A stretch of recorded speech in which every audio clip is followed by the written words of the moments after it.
Greetings, everyone. It's great to be with you.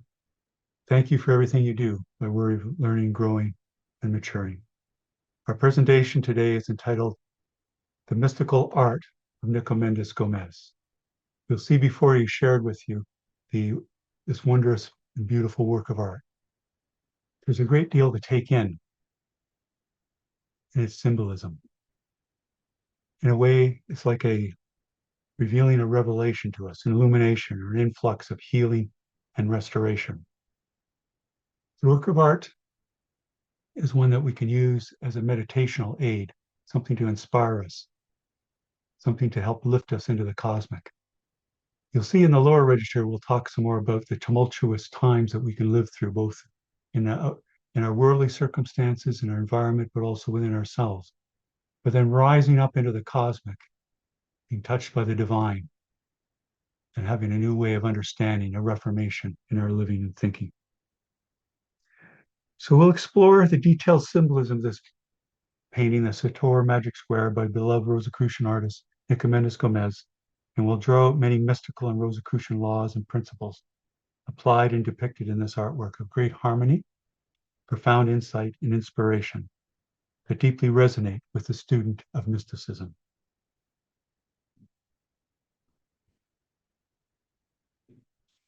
So at this time, having taken in this work of art, its upliftment and edifying nature, which we'll elaborate further after a period of meditation, I invite you to close your eyes and turn inward. Enjoy the gentle rhythm of the breath. Feel the great incoming and outgoing of the breath. I invite you to breathe deeper than usual to the degree comfortable.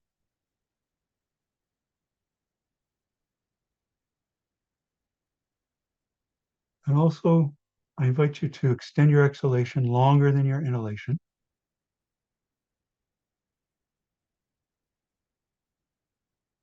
And that'll automatically stimulate the great vagus nerve.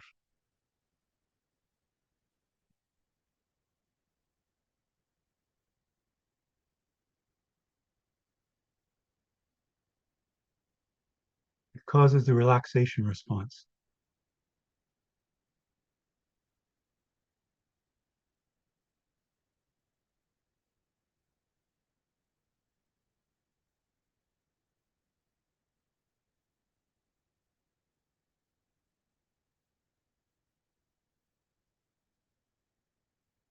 Let's just continue in breathing in this way, centering us and anchoring us in stillness and in the present. Breathing deeper than usual to the degree comfortable. And extending our exhalation longer than the inhalation to the degree comfortable.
And with each extended exhalation longer than inhalation, there's a building or cumulative effect, increasing relaxation, calmness, tranquility, imperturbability.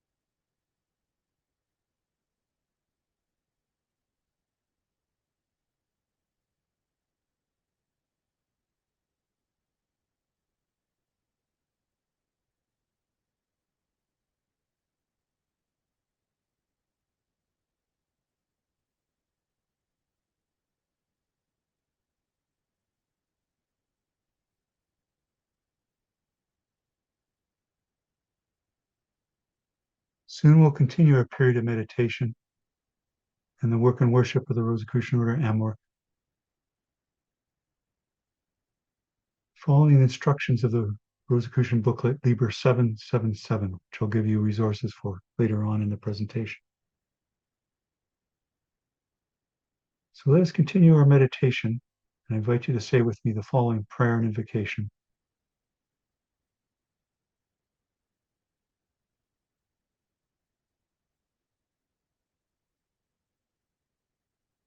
May the divine essence of the cosmic infuse my being and cleanse me of all impurities of mind and body, that I may enter the celestial sanctum and attune in pureness and in worthiness.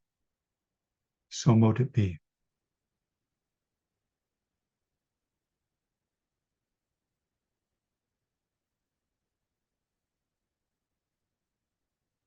I invite you to join with me, applying all our imaginative capacity and psychic faculties to sense ourselves rising up, visualize ourselves rising up from wherever we're situated, in our home, our office, or some other building, rising up over our neighborhood, our local geographic area, or village, or town, or city, as we continue to rise higher and higher up over our county and now even up over our province or state, enjoying the exhilaration of the ascent as we rise higher and higher, faster and faster.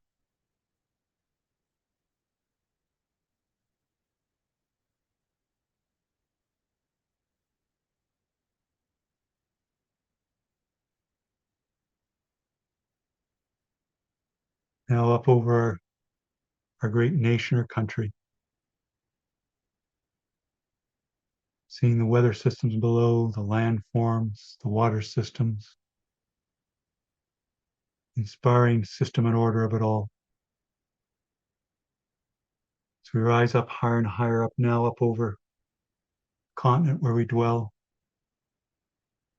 now the hemisphere, and now take in the entirety of the beautiful blue jewel of the earth, rotating about its axis. We see the white satellite of the moon revolving about the earth. As we lift up and rise up faster and faster, way beyond the speed of light as we transcend space and time now. We see the great elliptical orbits of the planets in addition to the earth. And we see the great fiery ball of the sun, our local star, and take in the wonder and system and order of it all. We rise higher and higher, faster and faster, way beyond this speed of light as we continue to transcend space and time, out past the outer reaches of the solar system, past myriad stars and stellar phenomena, the quasars, the pulsars, and the black holes helping balance the universe, asteroids and comets, and the cosmic web connecting stars and galaxies, rising higher, faster and faster, and sense we're in a great arm of the Milky Way galaxy, our local home. And let us pass out from that arm and look back at the Milky Way galaxy and its beautiful spiraling action, and sense the great system and order of the cosmos, spoken of in the past and alluded to in part through the phrases, the music of the spheres, or the harmony of the spheres. Take in all the rich range and sea of vibrations that the Rosicrucians refer to as the cosmic keyboard, one octave after another, with a doubling of vibrations as we move from one octave to another. Let us rise up higher and higher, faster and faster, beyond myriad stars and stellar phenomena, nebula, and other galaxies. And as we move higher and higher, let us apply the law of correspondence by simultaneously moving deeper and deeper within ourselves, sensing increasingly what the Rosicrucians refer to as the cosmic. It is the universal intelligence back of the cosmos.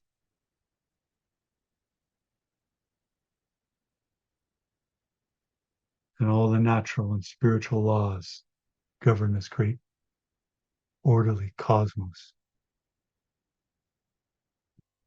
As we rise up higher and higher past the myriad stars and galaxies and nebula, we sense that the entire universe is rotating about a great cosmic axis spoken of since ancient times by mystics and philosophers.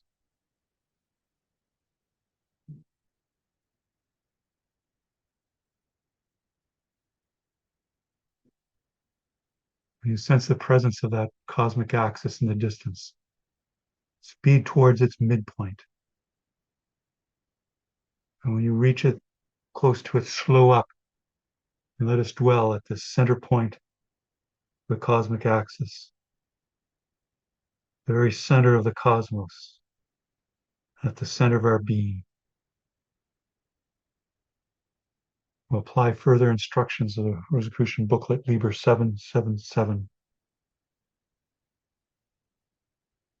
to envision, to mentally create our personal sacred space, the celestial sanctum. You may wish to simply have it as the great temple of the cosmos, the divine temple all about you. Or maybe a aspiring temple or place in nature back on earth. Fill in the sights and the sounds and various impressions, the uplifting psychic impressions. Draw on illuminative experiences from your past to increasingly experience the celestial sanctum, this high point, indeed the highest point in consciousness for us to attune with. Increasingly the consciousness of the cosmic here. You may wish to picture other seekers with us, including those on this conference call, Supreme Grand Lodge and Grand Lodge officers of the Rosicrucian Order Amorc, conducting a sacred convocation or sacred ritual, the heights of the celestial sanctum, beautiful stained glass windows or other works of art symbolizing Rosicrucian laws and principles, the visible and invisible masters, incense wafting up, symbolizing a law of transmutation that we're applying now. Just as the incense rose up, we rose up to the heights of the celestial sanctum, to attune with the cosmic and the divine within. As you fill in this mental creation, soon we'll release it and let go of it and allow it to manifest. To release it through the subconscious mind into the cosmic mind, I invite you to say with me now, if it pleases the cosmic, it is done, so mote it be.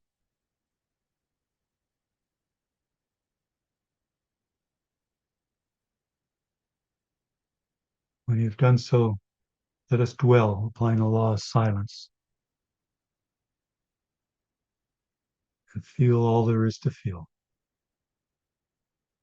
and be receptive.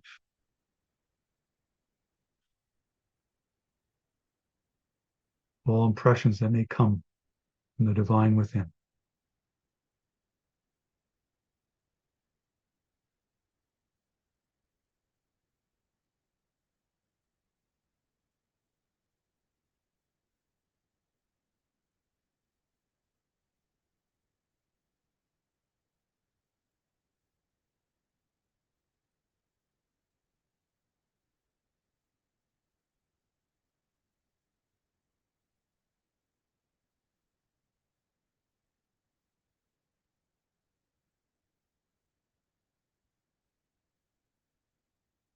Let's continue to let go,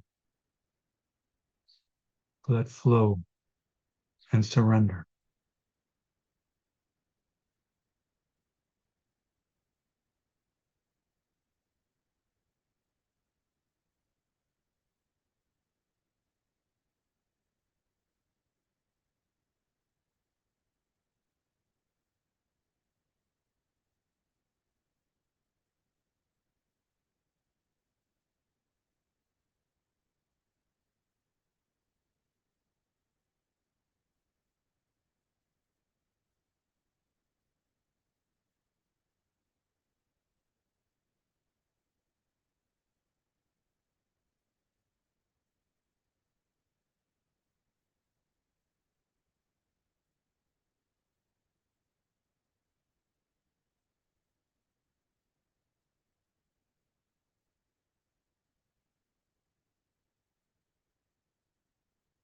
Enjoy this time to be remade, re-energized, and rested.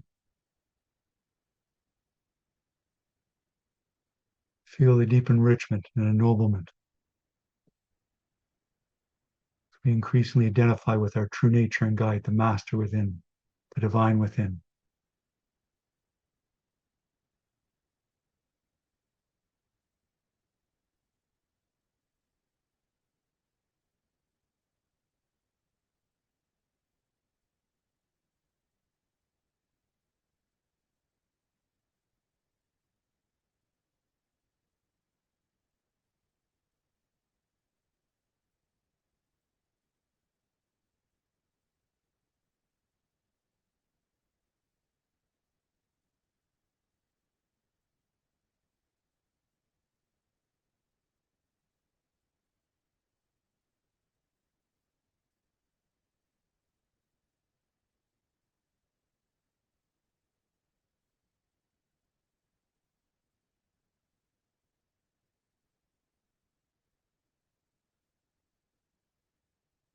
Now, while we continue our meditation,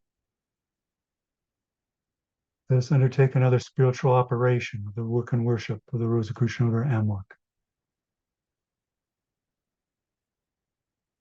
Invite us to join in the silent council in conjunction with the Council of Solace of the Rosicrucian Order Amok.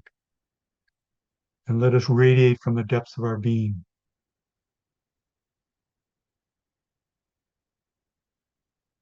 love and well-being to all those who have petitioned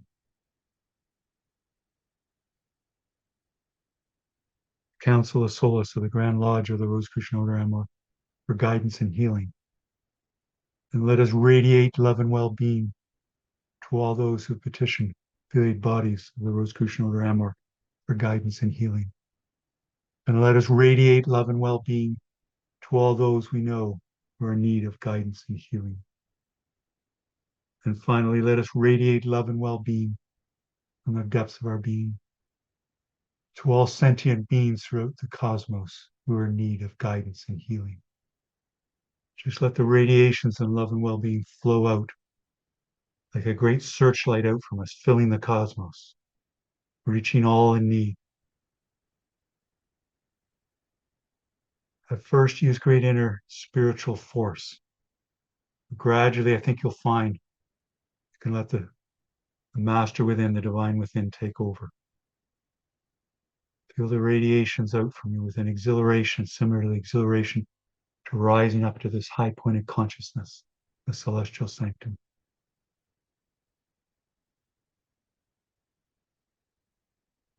There's a certain point in the flow, I think you'll find you no longer need to make any conscious effort. Flow will continue and even speed up, and you know you're reaching those in need.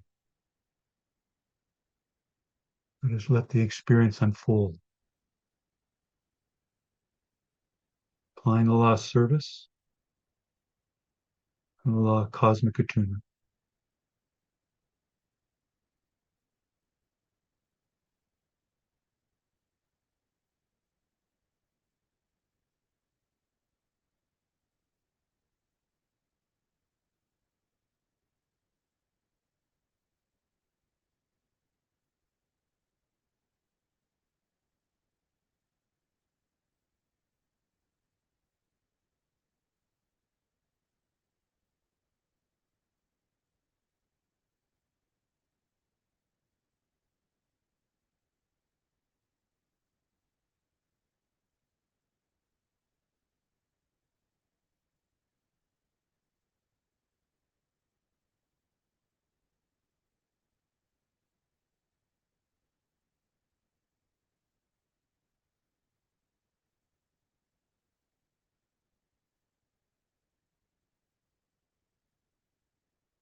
Soon we'll formally conclude this period of sending metaphysical aid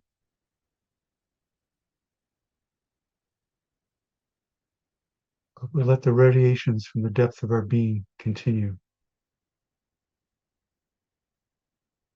as a way of life, as part of our mission in life.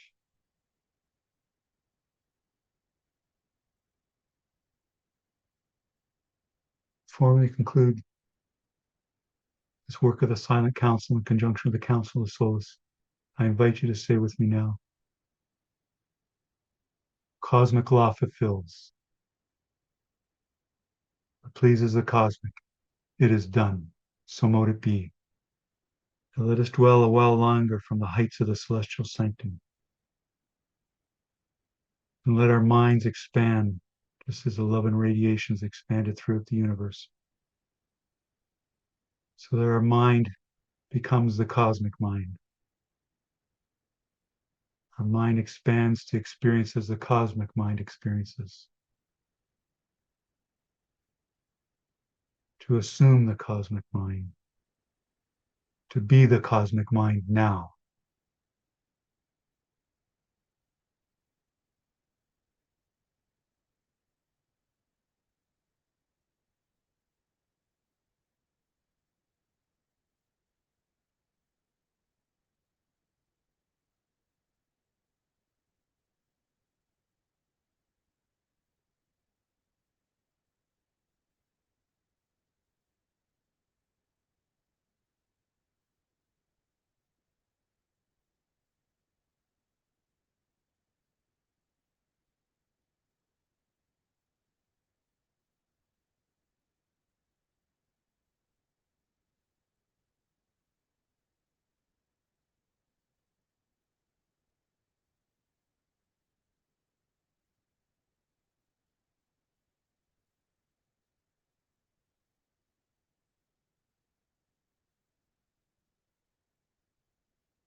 Let's continue to surrender.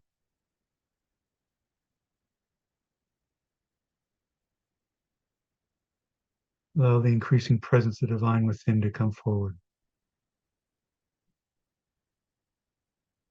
Allowing us to be one with the one. Having the consciousness of the cosmic consciousness.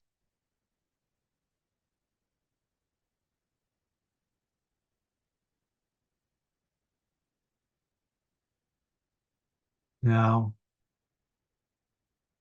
as our birthright and as a way of life. A great remembrance and realization.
Soon we'll begin our descent from the heights of the celestial sanctum. Before we do, I invite you to perform another spiritual operation of the work and worship of the Rosicrucian Order Amok by invoking the law of gratitude, which immediately intensifies the application of the law of cosmic attunement. You may wish at this point to remember with gratitude and thanks and radiate them to all those who have loved us well. And radiate our love and thanks to all those who have taught us well. And radiate our love and thanks to all those who sacrificed well on our behalf.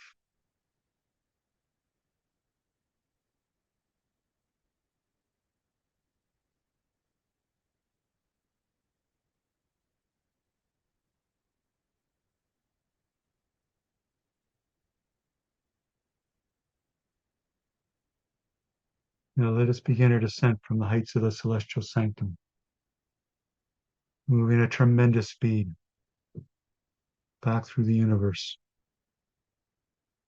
past myriad stars and galaxies and nebula, experiencing once again the great harmony of spheres, the music of the spheres, the stupendous creation of the divine, the handiwork of the Creator, the great inspirer of all creative work.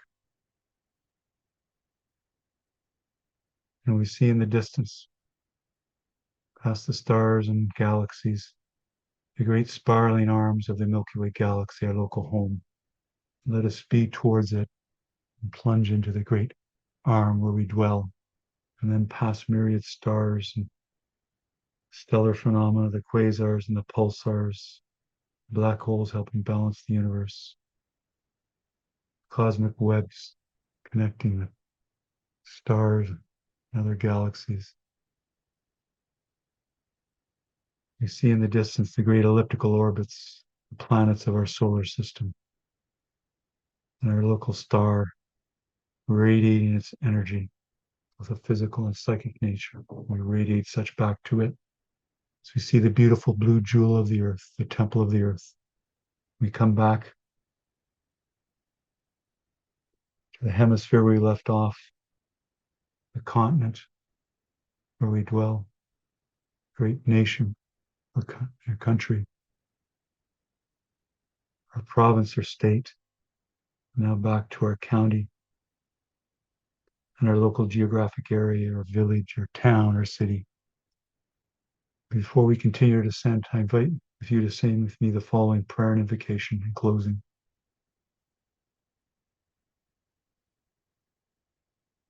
May the God of my heart sanctify this attunement of self with the celestial sanctum. So mote it be.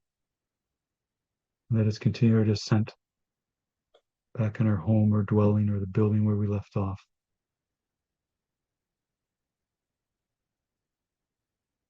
Back into the room where we're situated, feeling remade, reintegrated, rejuvenated, re-energized, and rested. All the more ready for the work of worship of the Rosicrucian Order Amok now and always, and in fulfilling our mission in life. This time you may wish to stretch and move your fingers and toes and stretch your arms and your back and open your eyes, feeling all the more confident and ready for this day and our presentation. Thank you, everyone.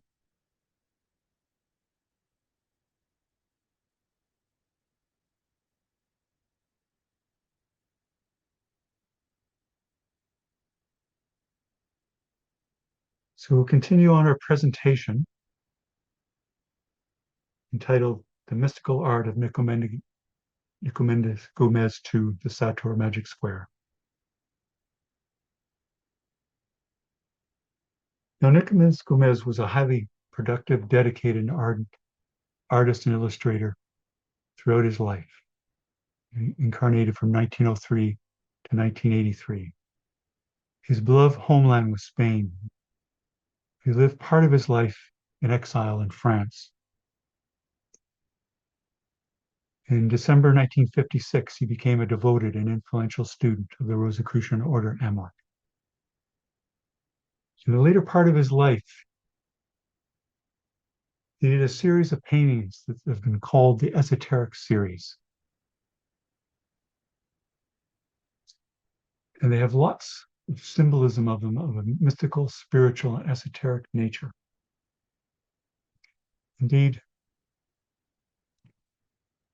the one that we're considering today in part became more well known because it appeared on the cover of the Rose Croix magazine of the French Grand Lodge in the autumn of 1982.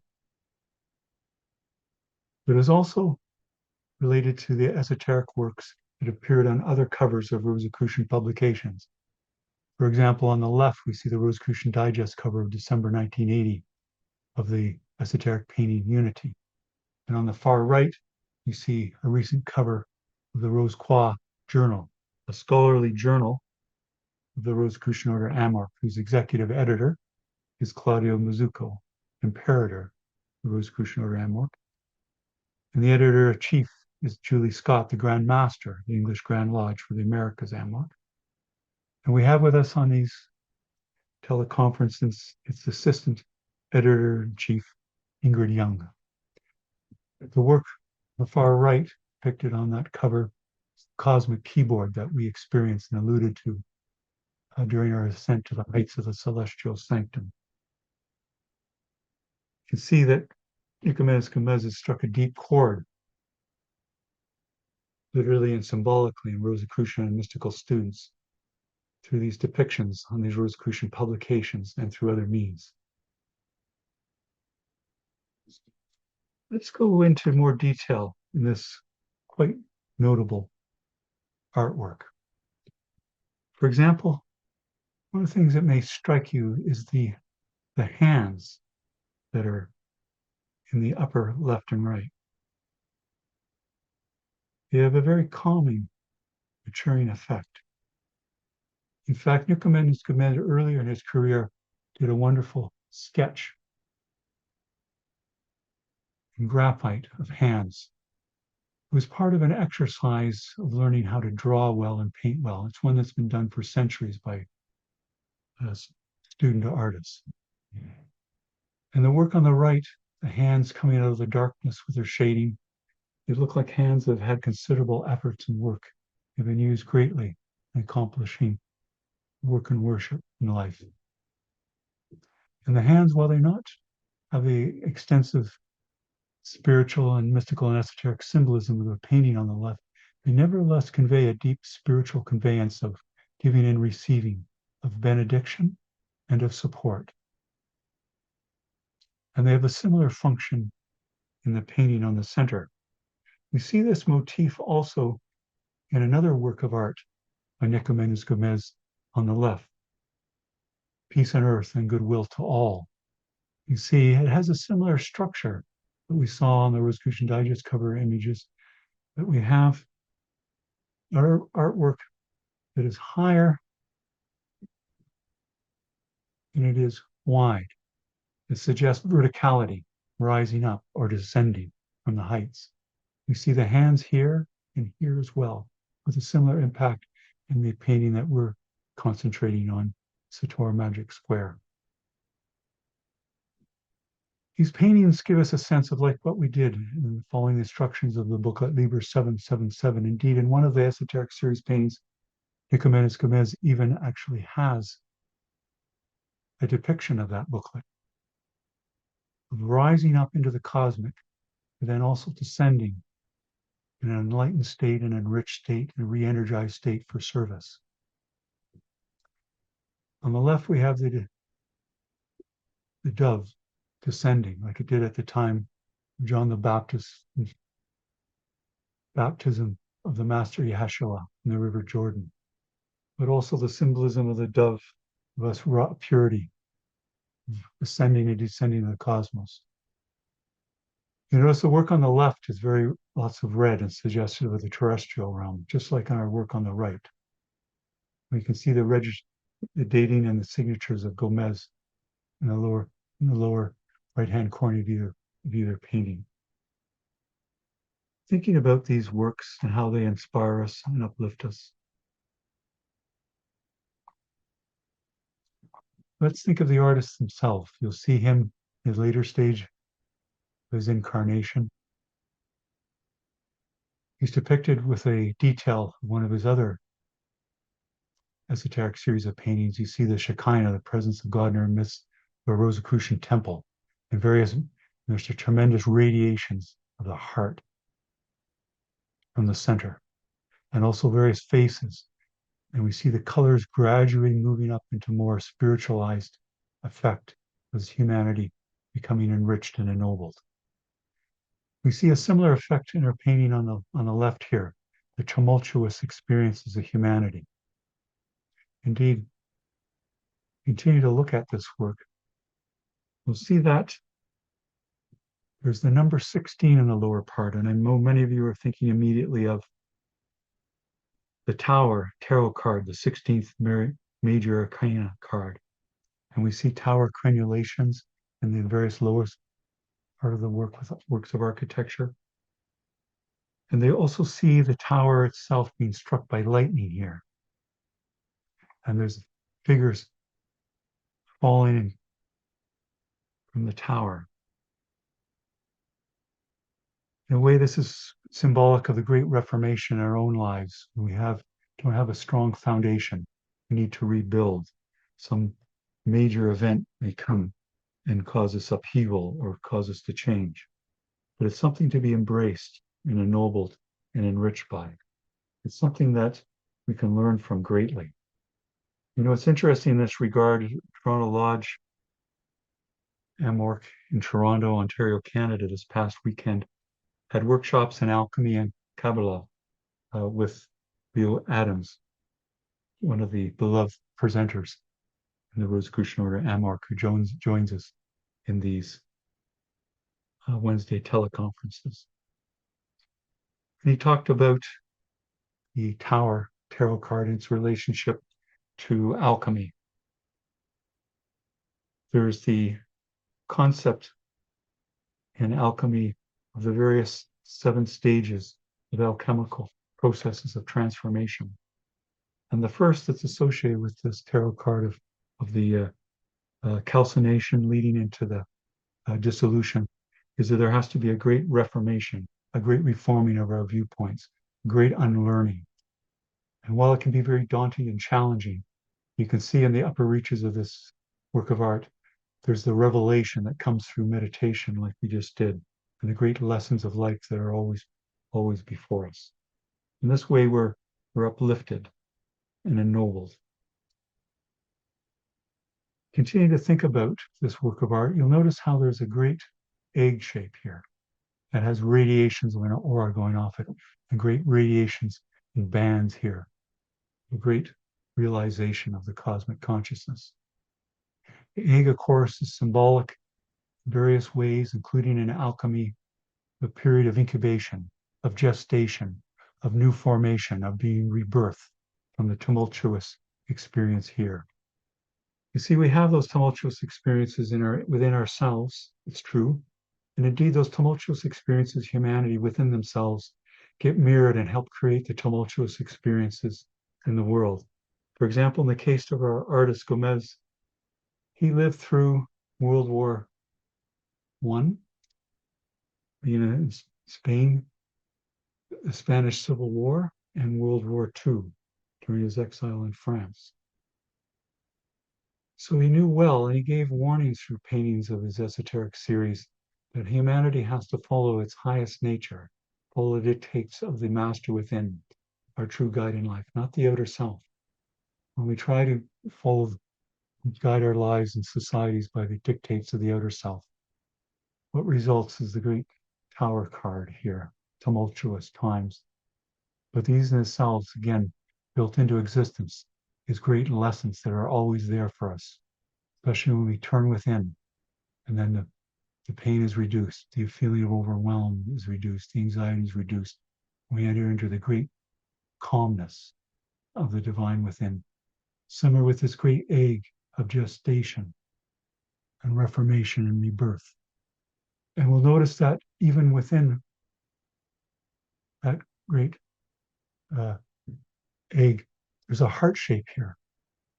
In a way, we're looking at our own spiritual heart, the heart of the universe, the heart of the divine.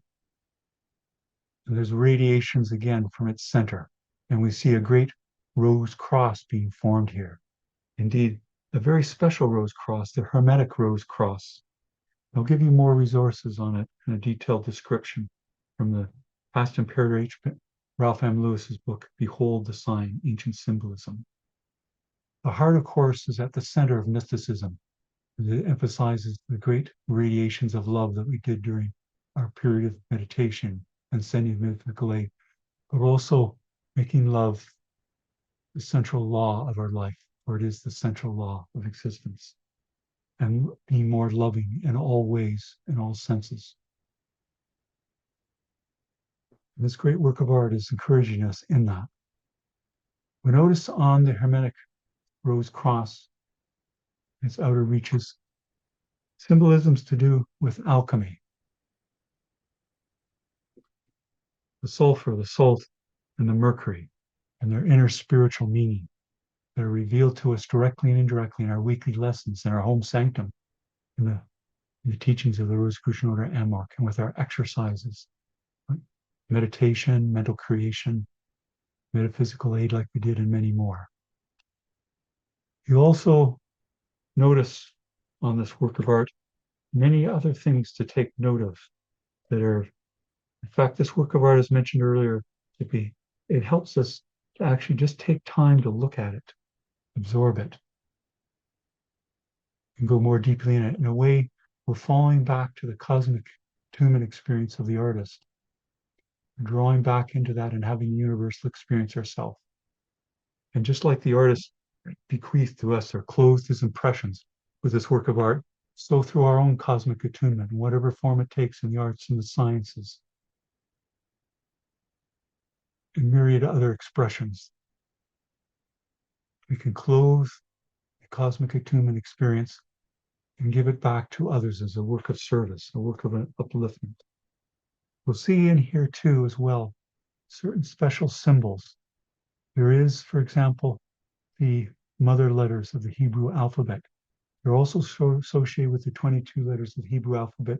They're actually embedded in the Hermetic rose cross underneath this all. The Aleph, the Mem, and the Shin, these three mother letters, the water, the air, and the fire, and their various processes of alchemical transformation and Kabbalistic operations that we undergo with them to be reborn and reformed.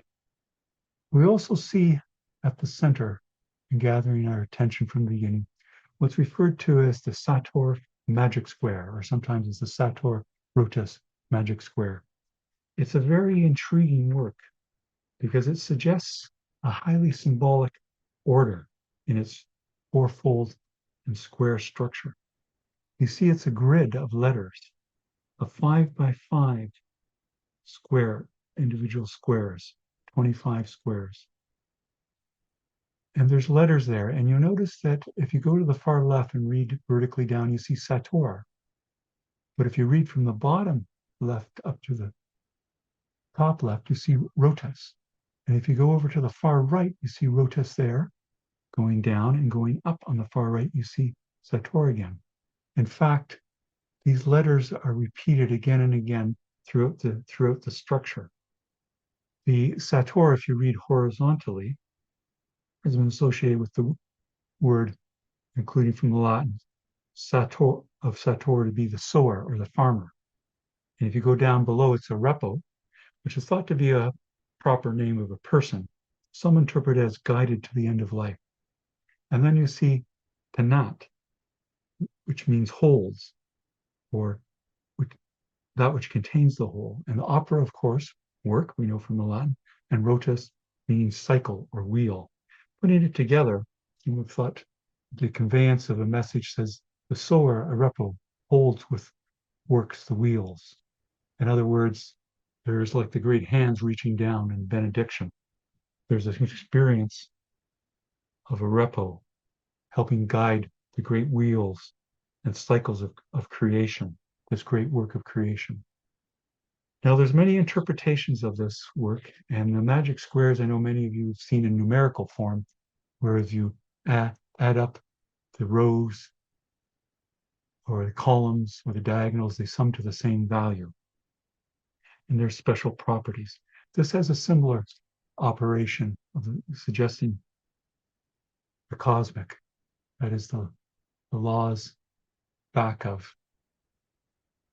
the universe and the universal intelligence. As we continue to look at the work, we're going to have a wonder because the artist has brought together these wealth of different symbols and often referred to as encyclopedic work of art in his esoteric series. He's also been able to bring them together in a way that's harmonious, like a revelation coming forward to us, greatly needed in our tumultuous experiences in life. You notice too that you'll see the word pater or father, suggestive of the divine, universal intelligence.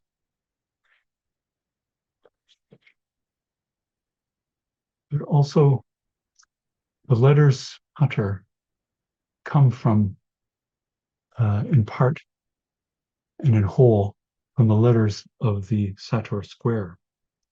And it's interesting that the letters of the Sator Square can be used to write twice Pater Noster, or the expression for our Father, which also suggests the Lord's Prayer of the Master Yeshua and its profound mystical symbolism. And there's enough letters to write it twice, but also leave over letters that actually been used to form the Alpha and the Omega. And we see the Alpha and the Omega here, the beginning and the end, as spoken of in Revelation 1:8. I am the Alpha and the Omega, the beginning and the ending, saith the Lord, which is and which was and which is to come. So you see in a way a work here that's timeless, universal. It's something that's calling us to experience the divine, our full nature, experience of the Christ consciousness, the consciousness of the cosmic consciousness, but then also to come back, return to earth like we did, applied in service, do the great restoration from the calcination stage to the dissolution stage and on through the seven stages of alchemy to experience the philosopher's stone, to realize ourselves as the philosopher's stone, as Leo Adams reminded us this past weekend. So we see many things to reflect on, to be inspired by, and love in this work of art. It's something very special that we can do in our own way, just like Nicomedes Go did, that we can clothe our impressions from cosmic attunement and then give them to the world for their inspiration and their great upliftment. So by way of conclusion, I'd like to say that we've considered the mystical art of Nicomedes Go again, particularly this wondrous work, the Sator Magic Square.